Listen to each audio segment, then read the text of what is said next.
This is an instructional video to teach you about what scientific notation is, why it's used in math and science, and how to convert it into its different forms. When you see a number written in scientific notation, you are going to find a number that is greater or equal to 1 but less than 10 multiplied by 10 to some power. Look at our example picture here. We have 6.02, but the 6 is the coefficient that lies between 1 and 10. And we have times 10 to the fourth power. The fourth power is our exponent. Based on how I just defined scientific notation, pause and check where your understanding is of why these are examples and non-examples of scientific notation. Thank you for pausing. Hopefully, if you were looking to check where your understanding is, you saw that these are all examples because their coefficients lie between 1 and 10. On the contrary, these would not be then because all of these coefficients lie either above 10 or like the -78 below 1. Scientific notation is used as an easier way to write really big and really small numbers. This is done across many career fields because scientific notation is useful when you're measuring an object that's extremely large or extremely small. Our examples above show us how scientific notation is used to represent the great distance of the planets and the stars, a mass of an elephant, and we also see how scientific notation is used to describe the measurement of something that's really small, like subatomic particles if you were a chemist. When you go about converting a number into scientific notation, you have to know the rules about whether the exponent following 10 will be positive or negative. The basic rule of thumb for converting a decimal form to scientific notation form is if your starting number is a really small decimal, you're going to move your decimal point to the right, which means your exponent is going to be negative. So, on the other side of things, when the starting decimal form is a really big number, you're going to move your decimal point to the left, which means your exponent will be positive. The exponent value is determined from how many times you move the decimal. Take a look at our example picture right here. In A, they move the decimal point 7 places to the right, which means they have a -7 as their exponent. On the contrary, B, you move your decimal point to the left 10 places, which means you have a +10. If we apply the principle we just learned in the last slide when converting from scientific notation to decimal form, we know that we need to look at whether the exponent is positive or negative when determining which way to move our decimal. Our exponent will then tell us how many places to move.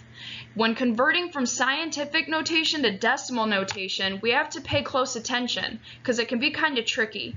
You'll notice that this time, if the exponent is positive, we're moving to the right. And if the exponent is negative, we're moving to the left. I know that contradicts with what we said in the last one, but look at the example to help clear this up. We see that there's a +9. So we know that this number here is going to get bigger. And to make this number bigger, you would add zeros onto the end of it, not before it. So therefore, we move 9 places to the right. Same thing with this one. We see the -7. We know that this 4 is going to get smaller, so we move 7 places to the left to make this into a really tiny decimal. We are now going to do some practice problems that will help clear up some of the example problems that we've seen so far in our presentation. I'd like you to try these on a scratch sheet of paper. You're going to write down the scientific notation that you see before you and convert these decimals into their decimal form. Like I said, pay attention to the exponent and what that tells us about what our final decimal notation will look like. Take a look at these answers. Is this what you got? If not, write down any questions you may have or any concerns that you don't understand and bring them to class tomorrow. We'll go over and review anything that seems unclear. Now I'd like you to do the same thing, take out a scratch sheet of paper and attempt to convert these scientific notations into decimal notation form. Once again, remember, our exponent tells us which way we'll move our decimal point and what our decimal notation is going to look like. Are these the answers you got? Oh boy, I really hope so. If not, write down any questions you have or what you may not understand and bring them into class tomorrow. We'll go over anything that's still unclear. For our last slide of practice, I am asking you to convert a number in its decimal form to scientific notation. Remember, the key here is to pay attention to your starting number. If it's a really small number and you move the decimal to the right, your exponent will be negative and it will be the number of spaces you move.